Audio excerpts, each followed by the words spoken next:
가죽 옷을 입었던 인간이 세마포 옷을 입게 된 계기가 무엇인지를 오늘 살펴가는 사이에 하나님께서 저와 여러분에게 더 큰 은혜로 역사해 주시기를 주의 이름으로 축복합니다.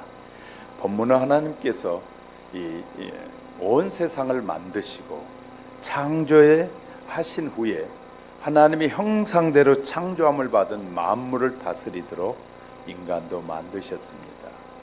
하나님이 만드셨던 그 아름다운 에덴을 살고 있던 아담과 하와는 범죄함으로 결국은 하나님의 징계가 3장에서 시작되고, 징계를 받은 인간에게 하나님께서 또 3장에서 새로운 희망을 부어주셨어요.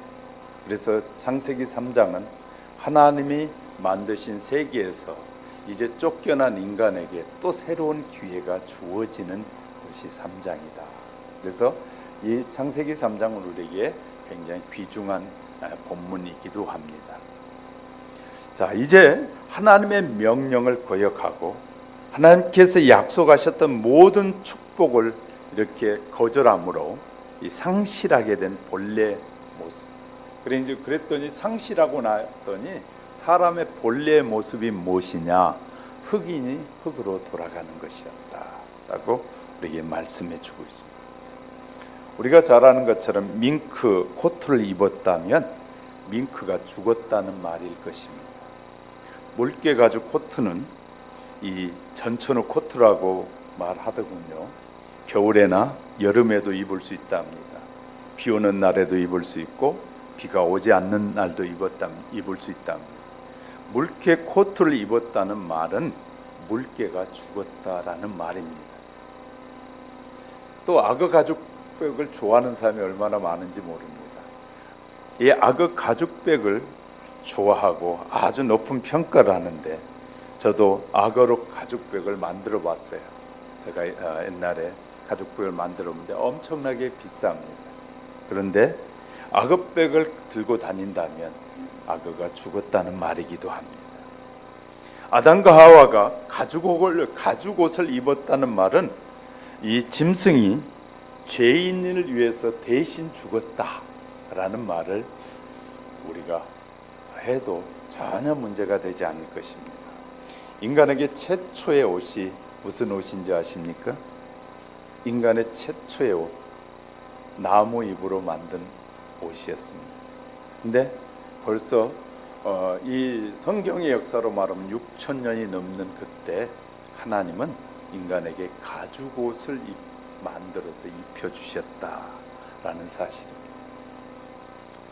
오늘은 인간의 불순종으로 인해서 시작된 죄악을 대신해서 죽음이라는 형벌이 주어지지만, 이런 심판을 또 이기게 하신 하나님의 사랑을 우리가 살펴가는 사이에 하나님께서 저와 여러분에게 주시고자 하신 더 큰 은혜가 임하는 시간이 되시기를 주님의 이름으로 축복합니다.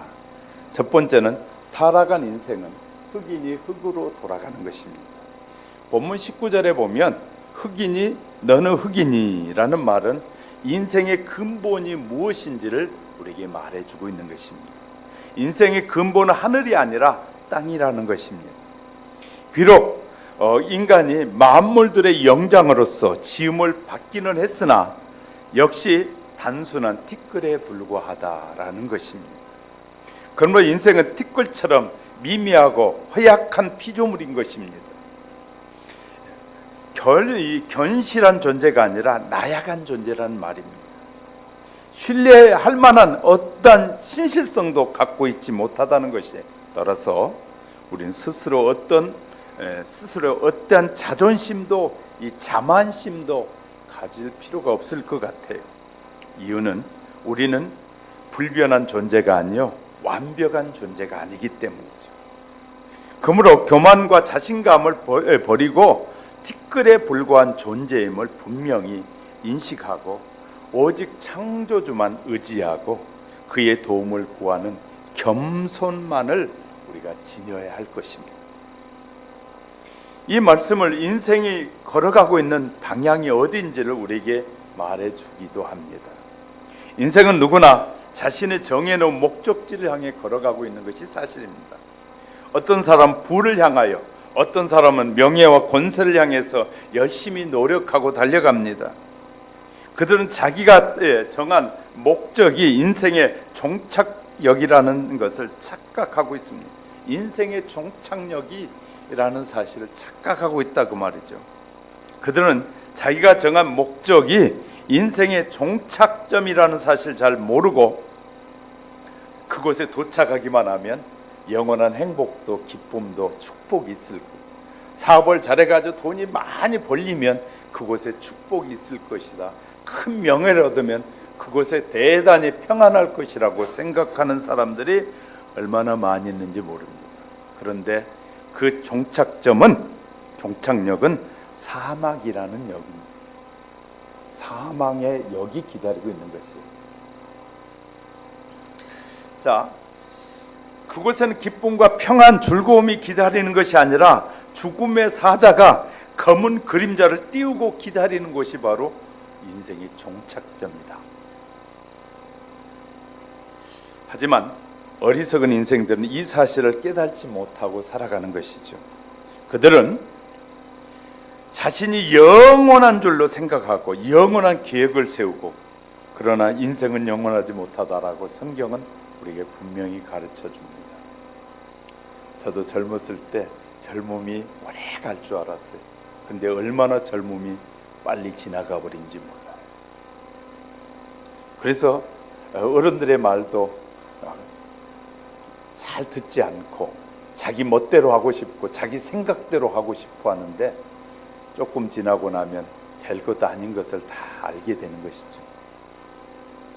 대단한 사람들이라고 해서 오래 사는 것 아니더라고요.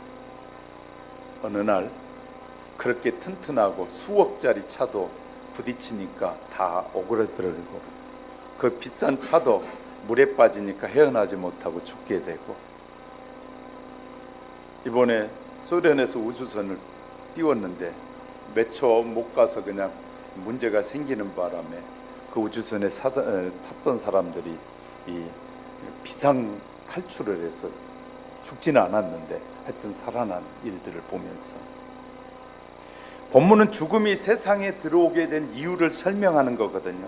태초에 인간은 무죄한 상태로 창조됐습니다. 완전하고도 완벽한 상태로 창조된 것이죠.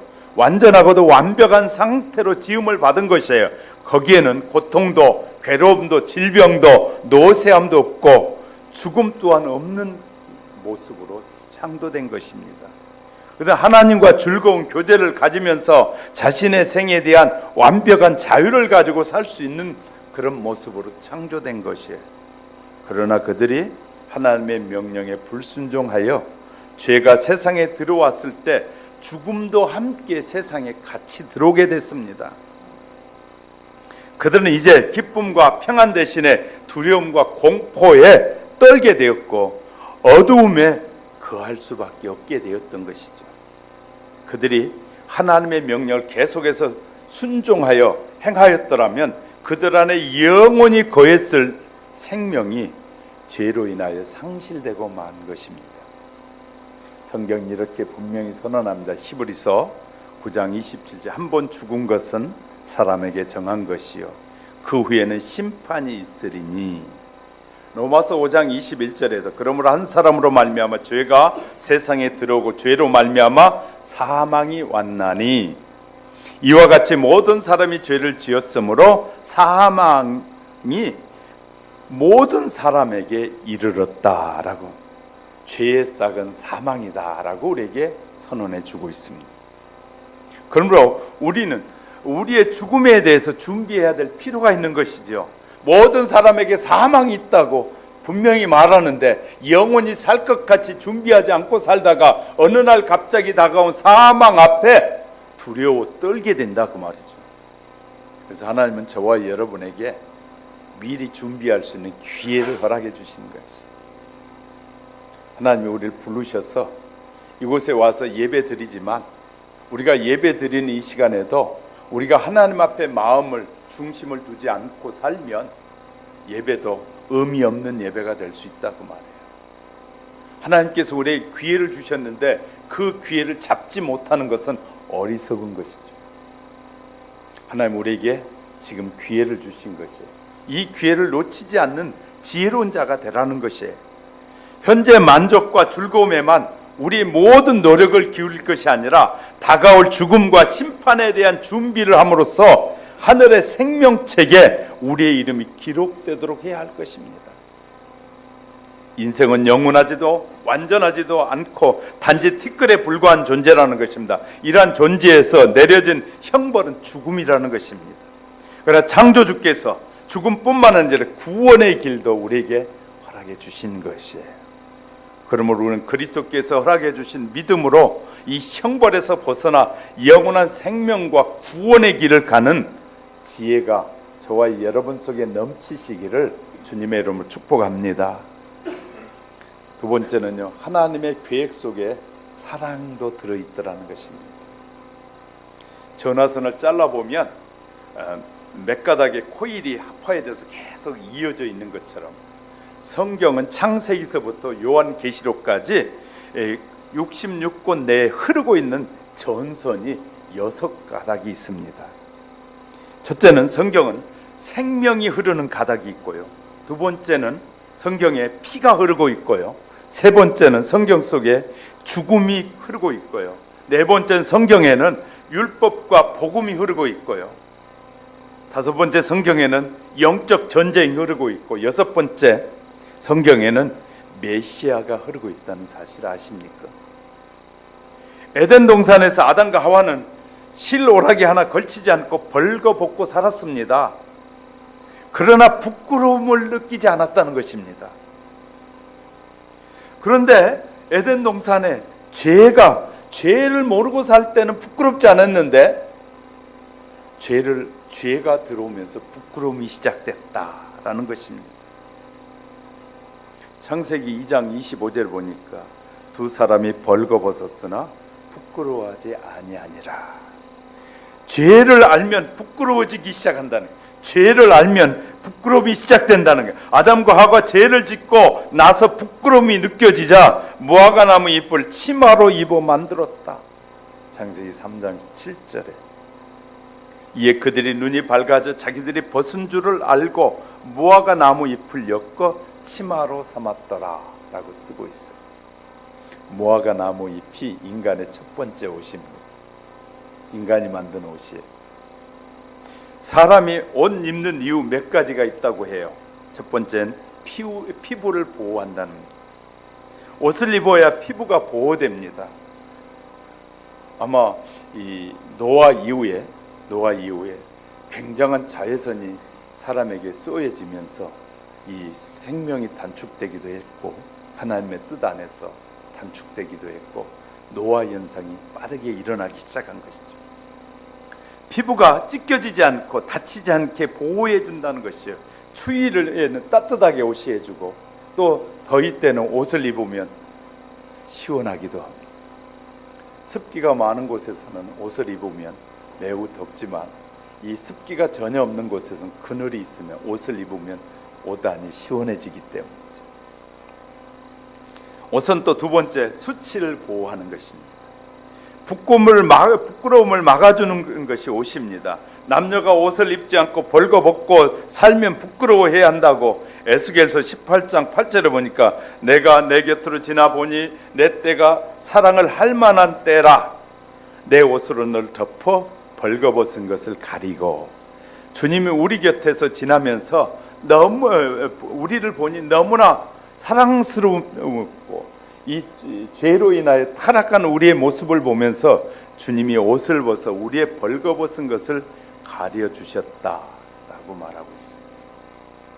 우리의 수치는 주님이 가려주실 수밖에 없는 것이죠.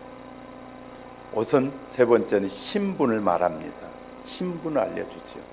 우린 그 사람이 어떤 옷을 입었느냐 보면서 그 사람의 신분을 금방 알 수 있습니다. 경찰복을 입은 사람을 보면 우리는 금방 경찰임을 아는 것처럼, 군인복을 입은 군인인 줄 알죠. 그래서 육해공군은 육군인지 해군인지 공군인지를 알게 하려고 옷의 색깔이 달라서 금방 알아봅니다. 학생복을 입으면 학생인 걸 알고, 의사가 흰 가운을 입고 다니면 의사임을 분명히 알게 되는 것처럼, 중은 승복을 입고 목사는 강대상에서 이렇게 가운을 입습니다. 성가대도 성가대 가운을 입습니다.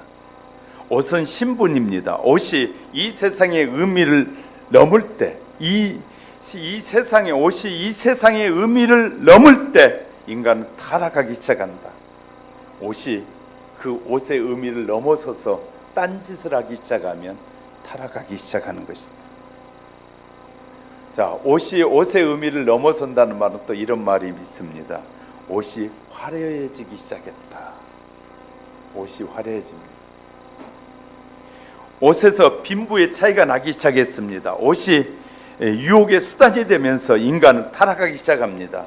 옷을 꾸미기 시작하면서 인간은 타락하기 시작했다.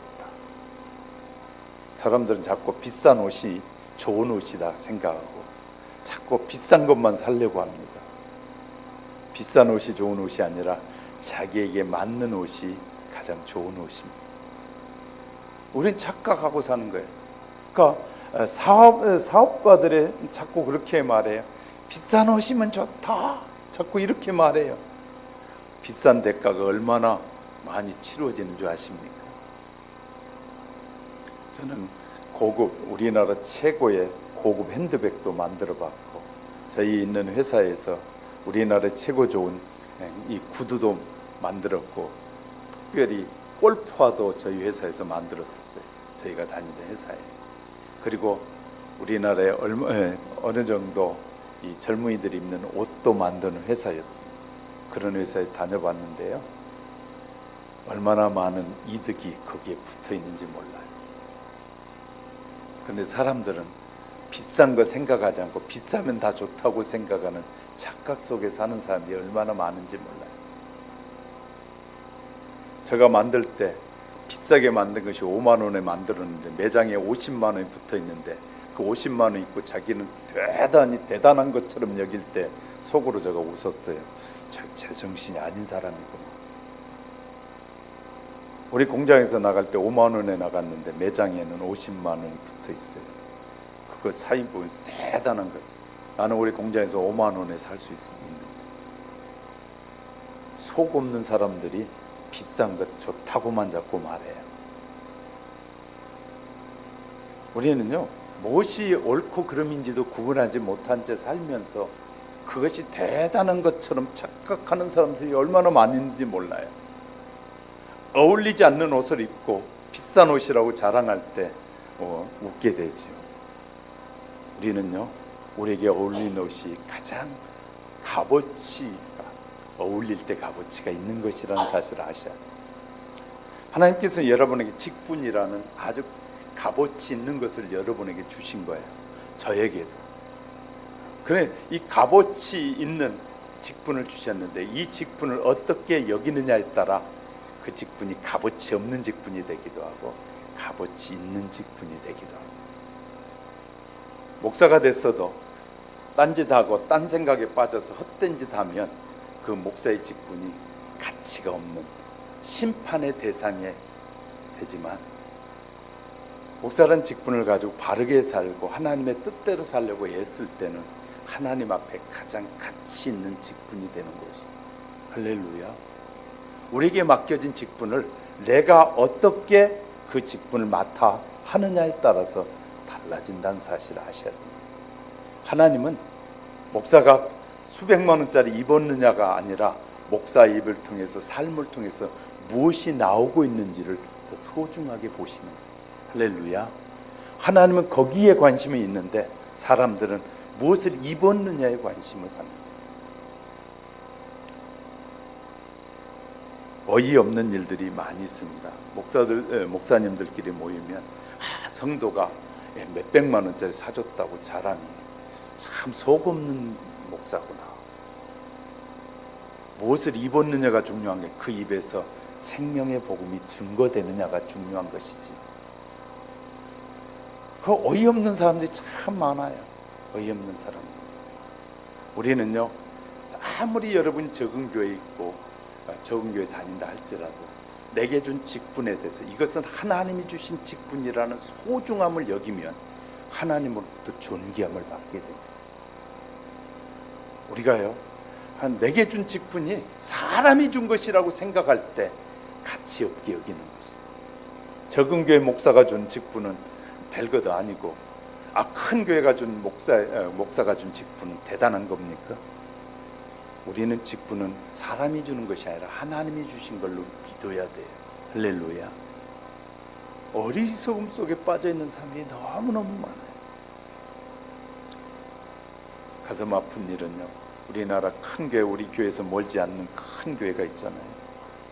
그 교회 남전도의 이 서기가 얼마 전에 나와서 이런 증언을 했어요. 우리 남전도에는 월 회비가 25만 원이다. 25만 원 남전도 회원이 회비를 내지 않으면 그 회에 들어갈 수 없다.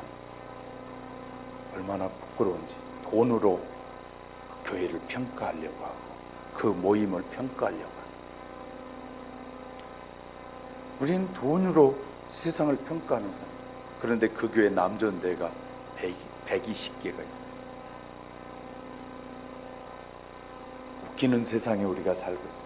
그런데 많은 사람들 그 교회를 보면서 어떻게 해요? 굉장히 흠모하고 그 교회는 좋은 것 같이 여기잖아요. 우리가요, 가치를 어디에다 두느냐에 따라 달라집니다. 가치. 우리는 하나님을 어떻게 하는, 하나님을 기쁘시게 할 것인가를 생각하는 것이 아니라 또 그 돈을 내서 하는 일은 또 더 가관이 됩니다. 우리가 알아야 될 것은 바르게 알고 살아갑시다.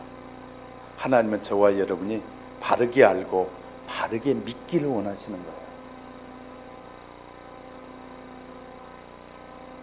대기업 다닌 사람은 안 죽던가요? 대기업 다닌 사람도 안 쫓겨나던가요? 어느 날 대기업 다녀도 쫓겨나요. 다 쫓겨나요. 근데 뭐 대단한 것처럼 여기고 여기 사는 사람들이 얼마나 많은지. 공부 많이 한 사람은 안 죽던가요? 하나님 심판대 앞에 서요. 그런데 가치 있게 산 사람은, 하나님의 말씀을 소중히 여기고 가치 있게 사는 사람은 적게 배웠어도 천국에 들어가지만 많이 배웠다고 그것이 최고인지 착각하고 살면서 하나님을 우습게 여기면 천국에 들어가지 못하고 영원한 형벌 속에 빠진다는 것이에요. 무엇이 가치 있는 것인지. 저와 여러분의 생명은 우리에게 있는 것이 아니라 하나님의 손 안에 있어요. 내일이라도 예배 끝나고라도 부르시면 그분 앞에 나가 서야 될 사람들이에요. 그렇기 때문에 우리는 겸손한 삶이 얼마나 중요한지를 배우게 되는 것입니다. 아담과 하와가 스스로 지어 입은 옷은 무화과나무 치마였습니다. 그러나 하나님이 만들어주신 옷은 가죽 옷이었습니다. 가죽은 짐승이 죽어야 생기는 재료입니다. 아담과 하와에게 피 묻은 옷을 입힘으로 구원을 허락하시고 계신다는 것입니다. 손은 모두 우리 주 예수 그리스도의 모형이기도 합니다. 손은 모든 것을 다 주는 것처럼 예수 그리스도의 모형이기도 합니다. 어떤 사람들이 그러면 이 양을, 가죽 옷을 입혀준 그 가죽을 만들기 위해서 누가 잡았을까? 당시 아담과 하와밖에 없었으니 하나님이 잡으셨겠죠. 성경이 그렇게 말하고 있습니다. 우리는 우리 스스로 수치를 덮을 능력이 없는 사람입니다. 하나님이 덮어주셔야 구원을 받을 수 있기 때문인 것이죠. 하나님은 아담과 하와가 만들어 입은 무화과 치마를 벗기시고 가죽옷을 지어 입히셨다고 오늘 본문 21절에 여호와 하나님이 아담과 그 아내를 위하여 가죽옷을 지어 입히시니라 라고 쓰고 있어요. 자기들 스스로 잡지 않는 것만을 틀림없는 말이죠. 하나님이 잡아서 하나님이 옷을 지어 입히셨다는 거예요. 자기들이 만들어 입은 무화과 나무 치마로는 하나님 앞에 수치를 가릴 수 없습니다. 내가 나를 구원할 수 없습니다. 물에 빠진 사람은 자기 스스로 나올 수 없습니다. 누군가가 건져주어야 건짐을 받을 수 있는 것처럼 가족 옷은 무슨 가죽일까? 이런 별걸 것에다 이 신경을 쓰는 사람들이 많습니다. 성경은 무슨 가죽인지 알려주고 있지 않습니다. 그런데 무슨 가죽인지 연구를 활발하게 해서 유대인들은 이 아담과 하와 입었던 그 가죽 옷은 소가죽이다, 그렇게 그들은 쓰고 있어요.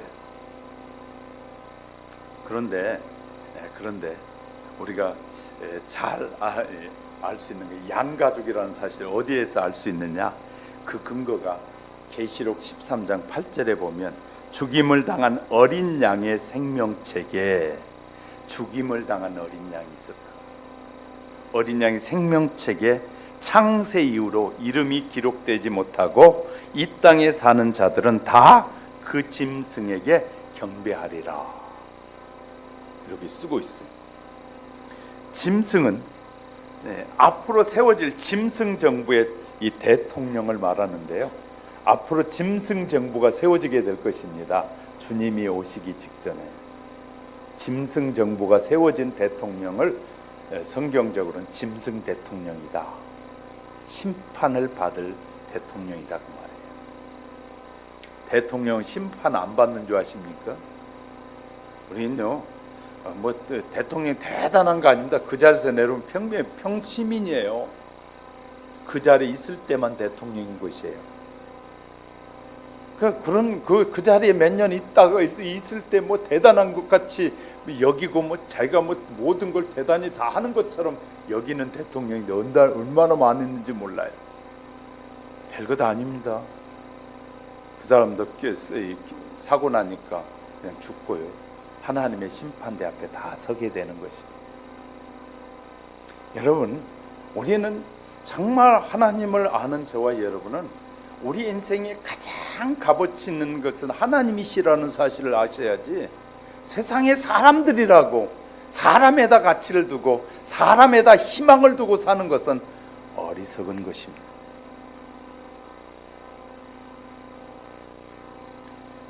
우리는 우리 주위에 수많은 사람들을 만나게 되죠. 활짝 웃고 왔다가 우리에게 인상을 쓰면서 우리에게 삿대질하는 사람을 많이 만나게 될 것입니다. 우리가 있을 때는 가까이 오지만 없을 때는 떠나가는 것이 인생 아닙니까? 우리 있을 때는 얻어먹기 위해서 많이 몰려오는데 없으면요, 그 사람 옆엔 친구도 없게 되는 거죠. 그러니까 별것 아니라는 인생을 살면서 그냥 영원한 생명에 대한 준비 없이 살아가는 것이 얼마나 어리석은 일인지 몰라요. 자, 우리가 잘 아는 둘째 아들이, 누가복음 15장에는 둘째 아들이 돈을, 아버지 재산을 마음껏 주머니에 넣어가지고 나갔어요. 얼마나 많은 친구들이 따라다니면서 함께 놀고 즐겼어요. 그런데 그 아들의 주머니에 돈이 떨어지자 아무도 그를 가까이 오라고 하는 사람이 없어서, 그럼 주염 열매, 다시 말해 돼지들이 먹는 음식도 없어서 굶고 있었다라고 쓰고 있어요. 우리에게 뭐가 있을 때는 많은 사람이 몰려올 수 있습니다. 그러나 없으면 다 떠나게 돼요. 예수 그리스도만은 이렇게 약속해요. 예수 그리스도를 믿는 자들은 하나님이 끝까지 뭐 하시겠다고? 우리와 함께 하시겠다고 약속하시네요. 하나님만이 영원토록 우리에게 함께 하시겠다고 약속해 주고 계셔요. 그 누구도, 아무리 여러분이 사랑하는 사람이라 할지라도 그 사람은 여러분에게 영원히 함께 하지 못합니다. 우리는 그래서 부부도 그렇게 이 부부 사이가 좋은 부부도 무덤까지만 갑니다. 같이 살아있는 나를 묻어주세요 하는 사람 하나도 없어요. 무덤 앞에서는 다 갈라지게 돼 있어요. 사람은 멀어지면 정도 떨어지기 시작합니다. 어느 날 잊혀져 가고 멀어져 가는 것이 인생이에요. 그러나 하나님은 우리에게 약속해, 내가 너와 함께 영원토록 함께 하겠다. 영원히 떠나지 아니하리라. 영원히 우리 위로해주고 축복해주고 우리의 삶에 길을 제시해 주실 수 있는 분은 유일하신 예수 그리스도밖에 없음을 우리에게 말씀하고 있는 거예요.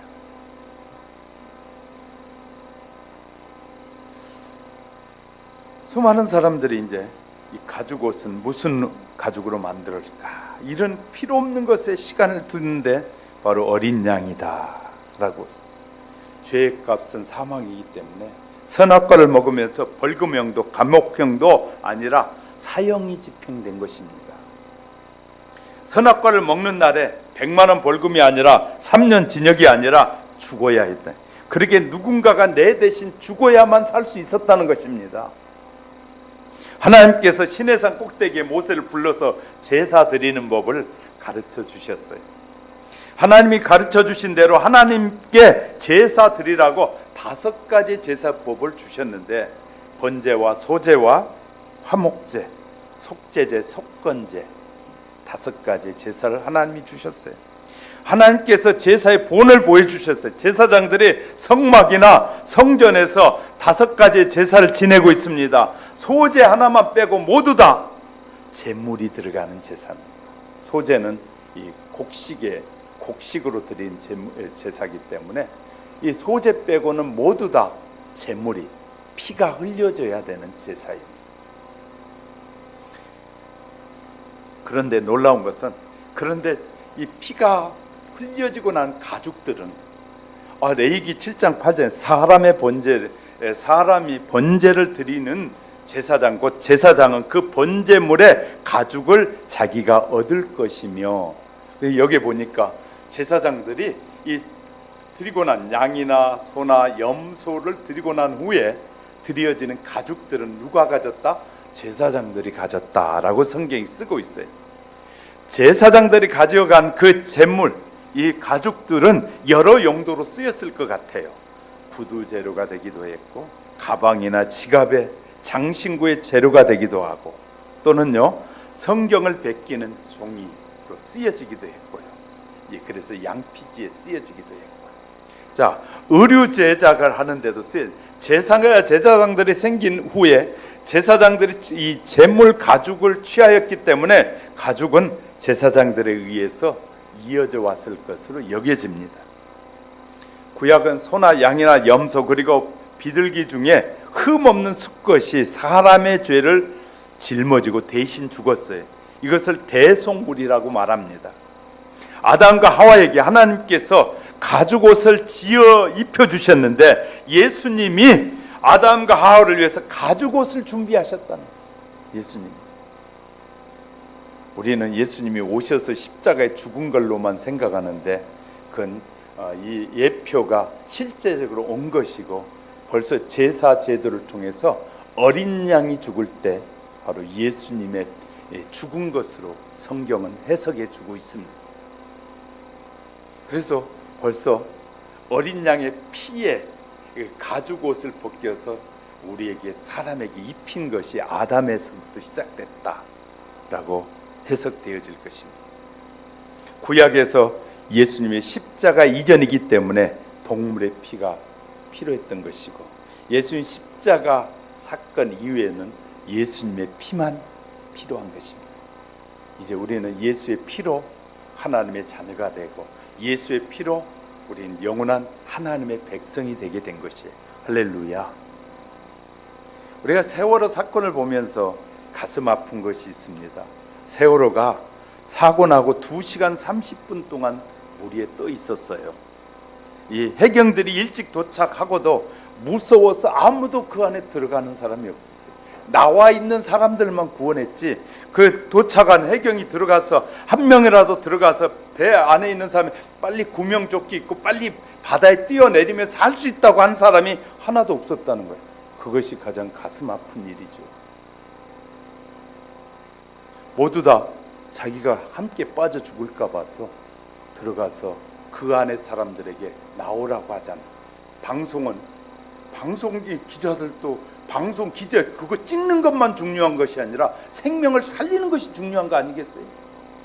우린 자꾸 착각하는 사람들이 너무나 많이 있어요. 기자들이 찍어가지고 막 방송이 보여주는데, 그 헬기가 지금 내려가 사람을 구해야지, 찍는 것이 중요해요. 왜 그런 말 한마디도 못합니까, 여러분? 아주 이 방송사도 아주 나쁜 방송이에요. 헬기가 떠서 방송으로 카메라로 막 찍어대기만 하지 내려가서 지도 건질러는 한 사람도 없어. 그래놓고 방송은 해경들만 나쁘다, 누가 나쁘다고 말하잖아. 언론도 아주 나빠요. 그 지금 사람이 죽어가고 어린아이들이 죽어가고 있는데 카메라로 빙빙 돌면서 카메라로 찍기만 하고 저기 사람 있다 이 짓만 하고 있지, 내려가서 그걸 타고 내려가서 건지려는 사람이 없었잖아요. 사람은 그래요. 남이 한 것은 다 잘못이고 지가 한 것은 잘하는 것이다. 그러면서 방송은 누구만 비난해요? 정부만 비난하고. 지도 헬기 타고 내려가서 거기에서 카메라 내려놓고 내려가 생명을 살려야 될 거 아니에요. 그건 안 하면서 생명을 살리지 않아 놓고 다른 사람이 안 살렸다고 얼마나 방송이 떠들어댑니까? 그런 방송 보면서 흥분한 사람들 보면 어이가 없을 때가 얼마나 많은지 몰라요. 여러분, 근본 중요한 건 생명이에요. 생명이 중요한 거 아니겠어요? 방송은 잘했어요 그러면? 분별력도 없는 사람들이 얼마나 많이 있는지 몰라요. 판단력도 없는 사람들이 얼마나 많이 있는지 몰라요. 그래서 이렇게 가만히 묵상하면서 돌아보면 국민들의 수준이 정말 상식 이하일 때가 너무 많은 곳이에요. 그런 여론에 대해서 말한 사람이 아무도 없어요. 그래 놓고 죽은 데 가서는 뭐 그리 많이 보여준, 온통 나라가 죽음으로 가득 찼었잖아요. 여러분, 우리는 무엇을 보고 살아야 하고 무엇을 말해야 되는지를 알지 못한 채 흥분할 때가 얼마나 많이 있는지 몰라요. 세월을 보면서 느꼈던 것이, 유리창에서 손을 흔드는데 카메라 기자는 계속해서 그걸 찍으면서 학생들이 몸부림친다고 하면서 지는 카메라만 찍고 있고, 그 헬기는 빠져들어가는 이 배를 주위를 뱅뱅 돌기만 하고, 이게 말이 안 되는 것인데, 자기의 힘으로 그 안에서 한 명도 살아나오지 못했어요. 밖에 나와 있던 사람들만 겨우 건진 거거든요. 왜 제가 얘기하려면 하나님이 구원해 줘야 가능하다는 거, 우리의 힘으로는 불가능하다는 거 얘기하려고 하는 거예요. 우리 인간의 힘으로는 스스로 구원할 수 없어요. 그래서 하나님이 우리를 구원해 주셔야 하는 것이에요. 이 하나님이 양을 잡고 그 가죽으로 옷을 지어 하나님이 입혀주셨어요. 하나님이 구원해 주시지 않으면 구원받을 수 없다는 사실을 발견하는 이 시간이 되시길 주의 이름으로 축복합니다. 세 번째는 가죽 옷을 벗고서 입을 옳은 행실의 옷이 있다라는 것을 우리는 아셔야 됩니다. 제사장들 세마포라는 옷을 입고 제사를 드렸는데 흰색 옷입니다. 제사장의 유니폼이에요. 제사장의 유니폼 하얀색입니다. 하얀색. 거기에다 이 패를 달고 있는 옷이거든요. 예수님께서 세마포 옷을 입고 있으셨다는 거예요. 제사장들이 입는 옷. 그 세마포 옷을 입고 예수님이 사역을 시작하셨고, 사역이 끝날 죽음 앞에서 보니까 예수님 세마포 옷을 입고 입으셨다. 우리 성경을 통해 알게 된 예수님의 옷에는 비밀이 숨겨져 있다는 것이에요. 요한복음 19장 23절 25절에 보니까 군병들이 예수를 십자가에 못 박고 그의 옷을 취하여 네 깃으로 나누어 각각 한 깃씩 얻고 속옷도 취하니 이 속옷은 호지 아니하고 위에서부터 통으로 짠 것이라. 군병들이 서로 말하되 이것은 찢지 말고 누가 얻나 제비 뽑자 하니 이는 성경에 저희가 내 옷을 나누고 내 옷을 제비 뽑나이다 한 것을 응하게 하려 함이라. 군병들은 이런 일을 하고 예수의 십자가 곁에는 그의 모친과 이모와 글로바와 아내 마리아와 막달리아 마리아가 섰는지라. 예수님이 입었던 겉옷과 속옷 모두가 벗김을 당하게 된 채 예수님이 십자가에 못 박혀 죽게 됩니다. 군병들이 예수를 십자가에 못 박고 그 옷을 취하여 네 깃으로 각각 한 개씩 나누었는데 속옷도 취하는, 속옷은 뭐하자, 호지, 다시 말해 통으로 된 옷이라 그것은 뭐하자는 찢지 않았다 라고 쓰고 있단 말이죠. 예수님 당시의 옷은 그대로 돈이었습니다. 왜냐하면 직조 기술이 그때 발달하지 않았기 때문에. 지금부터 2000년 전에는 옷이 비싼 옷이에요. 제사장들이 입었던 옷은 굉장히 비싼 옷입니다.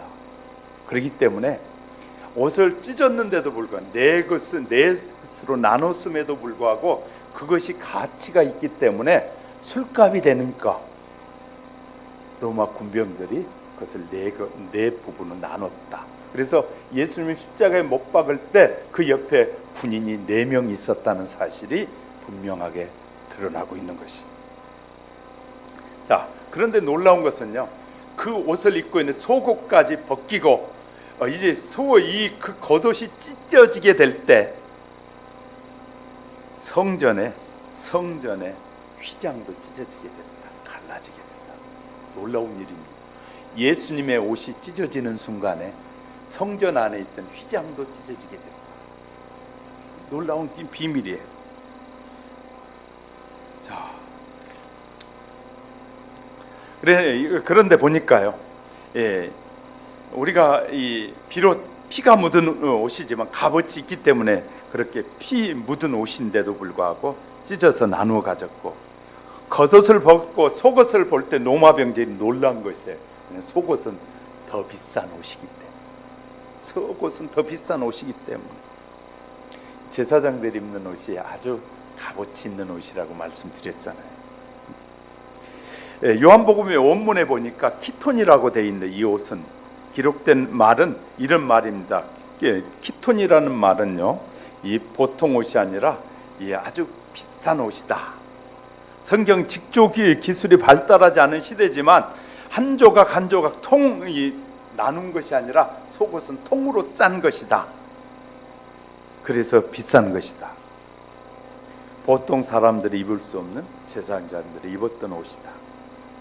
하나님께서 모세에게 시내산에서 이렇게 계시하셨어요. 출애굽기 39장 1절에 그들이 여호와께서 모세에게 명한 대로 청색, 자색, 홍색 실로 성소에서 섬기기 위한 정교한 옷을 만들고 또 아론을 위한 거룩한 옷을 만들었더라. 제사장들을 성소를 섬기기 위해서 정교한 옷을 만들었다. 겉옷을 잘라서 나누어 가졌지만 정교하다는 말은 히브리어 말에는 쉬라드라는 말인데요, 이 말은 정교하여 바늘 자국이 없었다. 그렇게 정교하게 만든 옷이다 라는 말을 가지고 있어요. 특별히 제조된 옷이었다는 것이. 꿰매지 않는 옷, 대단한 옷이 그 당시에도 만들어졌더라. 예수님 당시 역사가였던 요세푸스는 이 제사장들이 입었던 옷을 기록했는데 그 옷이 성경의 기록과 일치합니다. 똑같이 말하고 있어요. 이 옷은 너무나 비싼 옷이라고 나눌 수 없었다, 속옷은. 그래서 통째로 한 사람이 가져가야 제 가격을 받을 수 있는 옷이다. 그래서 제비를 뽑아 가졌다. 흔히 겉옷이 비싼데 이 제사장이 입었던 옷은 속옷이 더 비싸다. 로마 병정들은 겉옷을 나누어 가졌고 그리고 속옷을 나누지 않았습니다. 예수님이 십자가에서 죽으실 때 키톤이라는 이 옷을, 속옷을 입으셨는데 성경이 말해주고 있는 것입니다. 예수님이 이 옷을 입으시고 십자가에서 죽으신 이유는 무엇일까요? 그러면 예수님은 제사장이라는 의미입니다. 제사장. 자, 보통 제사장은 레위 지파의 사람이 제사장입니다. 그런데 예수님은 레위 지파에서 나지 않고 유다 지파에서 났습니다. 그런데도 제사장복을 입으신 예수님은 제사장이라는 거예요. 제사장은 히브리어로 폰티텍스라는 말을 쓰고 있는데, 폰티텍스라는 말의 의미는 다리를 놓는 사람이다. 제사장이란 다리를 놓는 사람이다. 뭐냐면은 사람과 하나님의 사이에 다리를 놓는 사람이다, 제사장이. 오늘날 목사도 성도들과 하나님의 사이에 다리를 놔주기 위해서 세워진 사람이에요. 세워진 사람. 그래서 전혀 복음을 알지 못한 사람들에게 다리를 놔서 이어서 하나님을 알게 해주고 하나님과 관계를 맺게 해주는 사람이란 뜻이에요. 근데 예수님은 하나님과 사람 사이에 중보자가 되셔서 하나님과 사람 사이에 다리를 놓으신 분이에요. 그래서 예수님은 이렇게 말씀해요. 나는 길이요 진리요 생명이니 나로 말미암지 않고는 아버지께로 올 자가 없다. 제사장이라는 거예요. 예수님이 아니고는 아버지께로 갈 길이 없다는 거예요. 길이 없다고 말씀하고 있는 것입니다. 예수님의 겉옷을 벗기고 나자 키톤 제사장 옷이 나타난 아내도, 그때 로마 병정들은 말했어요. 야, 돈이 되겠네. 일반 사람들은 제사장 옷을 입었네. 그러나 영적인 사람들은 말해, 예수님은 하나님과 우리 사이에 다리를 놓으신 분이네. 이렇게 말할 수 있어야 된다는 거예요. 로마 병정들 이 옷을 나눌 때 하나님이 계신 지성소 사람들과 사이에 가로막혀 있던, 아까 말씀드렸던 커튼이 다 찢어지고 벌어지게 됐다. 이제 하나님과 교통하는 역사가 일어나게 됐다라는 것입니다. 예수님 늘 이런 말씀을 하셨어요. 마태복음 20장 28절에 인자가 온 것은 섬김을 받으려 함이 아니라 도리어 섬기려고 하고 자기 몸을 많은 사람의 대속물로 주려 함이라 라고 말씀합니다. 예수님은 자신을 희생하고 섬기고 대속물로 주려 오셨다고 세례 요한도 요한복음 1장 29에 보라 어린 양, 이 세상 죄를 지고 가는 하나님의 어린 양을 보라. 예수님은 제물로 오셨고 제사장으로 오셨다는 거예요. 사도 바울도 로마서 3장 25절에 이 예수를 하나님이 그의 피로 인하여 믿음으로 말미암아 화목 제물로 세우셨다라고 증언하고 있습니다. 그런데 놀라운 것이 마지막에 예수님이 이제 제사장복이 벗겨지고 십자가에 죽은 이후에 세마포로 싸신 이 예수님의 시신이 무덤에 안치되게 됩니다. 놀라운 것은요, 세마포는 제사장들이 입던 옷인데 또 이 요한과 그 예수님의 시신을 묻는 사람들이 이 동굴 안에 넣는 사람들이 예수님에다 뭘 입혔다? 세마포 제사장 옷을 입히셨다. 제사장 옷을 입히셨다. 그리고 예수님이 부활하신 후에 그 제사장의 옷을 다 벗으시고 그 무덤에 쫙 놓고 나서 예수님이 나가셨어요. 부활하신 것이에요. 자, 세마포 옷을 싸가서 입혔는데 세마포 옷을 다 벗으셨어요. 이제 제사장이 아니라 하나님으로 심판자로 오시기 위해서 제사장복을 벗으신 거예요. 제사장복을 입었다고 마태도 쓰고 사복음서가 다 쓰고 있어요. 마태복음 27장 59절 요셉의 시체를 가져다가 깨끗한 세마포로 싸서, 마가도요 15장 46절에 요셉의 세마포를 사서 예수를 내려다가 그것에 싸서 바위 속 판 무덤에 넣어두고 돌을 굴려 무덤 문에 넣음에, 누가복음 24장 12절에 베드로가 일어나 무덤에 달려가 구부려 들여다보니 세마포만 보이는지라. 요한도 요한복음 19장 40절에 이 예수의 시체를 가져다가 유대인의 장례법대로 그 향품과 함께 세마포로 쌌더라. 이거 보면요, 세마포는 제사장들이 입는 옷이었는데, 겉옷이었는데 그곳에다 예수님을 싸셨다. 그랬더니 예수님이 죽고 부활하실 때 세마포 옷을 벗으시고 부활하십니다. 이제 세마포 옷은 참 구겨놨어요. 근데 이 세마포 옷이 무엇인지를 우리에게 설명해 주고 있는데, 천국에서 우리가 입을 옷이 바로 이 세마포 옷이라는 사실 아십니까? 그래서 우리나라 이제 요새는 안 그러는데 옛날에 이 성도들은 부활절 새벽이면 하얀 옷을 입고, 이제 우리가 부활하게 되면 세마포 하얀 옷을 입게 되니까 이 성도들이 하얀 옷을 입고 와서 부활절 날 예배를 많이 드렸거든요. 다 의미가 있는 것입니다. 그냥 아무 옷이나 입는 것이 아닙니다. 가능하면 우리가 2019년 4월 부활절 새벽에 부활절 날은 흰 옷을 입으면 더 의미가 있게 될 것입니다. 왜? 이제 예수 그리스도를 나의 구주로 영접한 사람들이 입은 옷이기 때문에 세마포옷이. 세마포. 계시록 19장 8절은 그에게 빛나고 깨끗한 세마포 옷을 입도록 허락하셨으니 이 세마포 옷은 성도들의 옳은 행실이다. 옳은 행실이다. 다시 한번 절 보세요. 예수님을 믿고 말씀대로 바르게 산 자가 깨끗한 세마포 옷을 입고 천국에서 누리며 살게 된다. 누리게 살게 된다. 옳은 행실의 옷이라는 거예요. 세마포 옷은 다시 말해 행실이 그런 사람은 입을 수 없는 옷이 세마포 옷이다. 그러니까 저와 여러분요, 하나님의 나라에 가게 되면 하얀 세마포 옷을 입고 영원토록 하나님을 찬송하며 살게 될 그 옷, 세마포, 제사장의 옷, 제사장 그 옷을 입거든요. 근데 우리 모두가 하나님 앞에 제사장이 돼서 하나님을 섬기는 제사장들로 서게 된다. 할렐루야. 우리에게 이렇게 성경이 약속. 저는 창세기 설교하면서 계시록까지 다 설교를 드렸어요. 창세기서부터 이 계시록까지 이렇게 다 연결되어 있는 것이지 떨어져 있는 책이 아니라 한 권의 책이다. 하나님께서 이렇게 쭉 엮어서 우리에게 뭔가를 말씀하시고자 하시는 의미가 있기 때문에 이렇게 쓰여진 책이라는 것입니다. 성경의 구원의 역사는 가죽 옷에서 시작해 세마포 옷으로 끝나고 있습니다. 그런데 세마포 옷은 성도들의 옳은 행실이다. 우리가 하나님의 말씀대로 바로 살지 않고 내 마음대로, 내 뜻대로, 내 생각대로, 내 하고 싶은 대로 사는 사람에게 세마포 옷이 입혀지지 않을 것입니다.